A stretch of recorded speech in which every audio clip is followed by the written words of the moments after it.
1700 रुपयाचं पेट्रोल फुकून हुबळीच्या पल्ल्यात जाऊन 400 रुपयाची रूम घेऊन सगळी हम्पी हिंडायचं ठरवलेलं.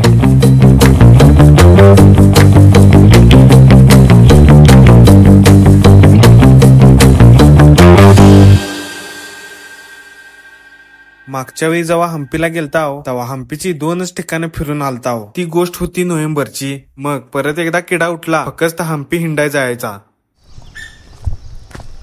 आता युनेस्को वाल्याने वर्ल्ड हेरिटेज साईट डिक्लेअर केली आहे.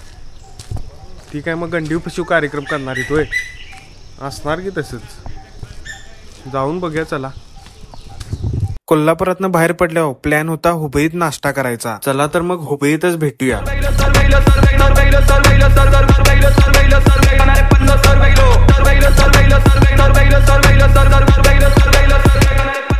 पण नियतीच्या मनात काय ते वेगळंच होतं. बेळगाव मधला म्हैसूर झटका मसाला डोसा खाऊन दिवसभर एवढं झटकं सोसून मला 8वीतल्या माने मास्तरनं सांगितल्याला आठवलं, आपल्या आयुष्यात किती पण अप अँड डाऊन येऊ द्या, आपण खंबीर असाय पाहिजे. मग काय, मी पण खंबीर राहायला वायतेरा फ्लाय टँकबॅगची बॅकपॅक करून आणि ती पाठीला अडकून मग ढीगभर खांब असलेल्या हेमाकुट्टा हिल्सवर सनसेट बघायला जाऊन बसलो.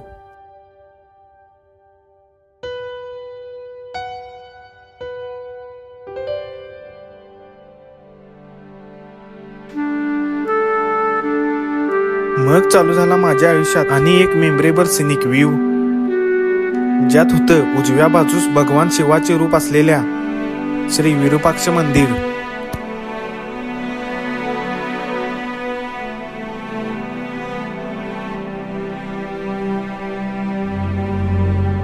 समोर हनुमानाचं छोटं मंदिर,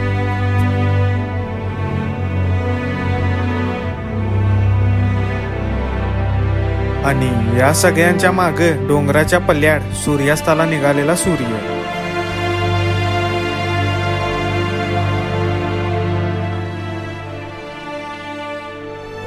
मग माझ्या डोक्यातल्या 2.5 मिलियन गिगाबाईट मेमरी कार्ड मध्ये सगळा सिनिक व्ह्यू रेकॉर्ड करून माझा दौरा गेला श्री विरूपाक्ष मंदिराकडे.